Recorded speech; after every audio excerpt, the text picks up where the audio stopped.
আমার কাছে খুব আনন্দের মনে হয়েছে যে মাকে আমরা হাসি মুখে বিদায় দিচ্ছি। আসছে বছর মা যাতে আমাদের জীবনে এভাবেই শুভকামনা, তার আশীর্বাদ ছায়াময় যাতে বজায় রাখে আমাদের কাছে আবার ফেরত আসে। সব মন্দিরেই তো ভালো লাগে, আসলে ধর্ম তো যার যার উৎসব সবার, তাই এটা খুব আনন্দের একটা বিষয় যে সবার সাথে ফ্যামিলি মানুষদের সাথে পুজোটা অনেক ভালোভাবে কাটাতে পেরেছে, এটা অনেক আনন্দের।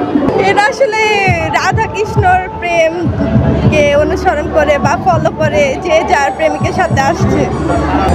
আমার আসলে বয়ফ্রেন্ড নাই, এটার জন্য একটু আফসোস লাগতেছে, বাট হয়ে যাবে অনেক তাড়াতাড়ি।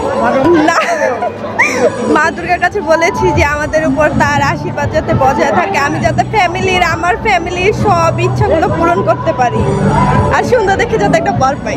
এখন তো পড়াশোনা করার বয়স, এখন পড়াশোনা করতেছি, যখন হওয়ার তখন হয়ে যাবে।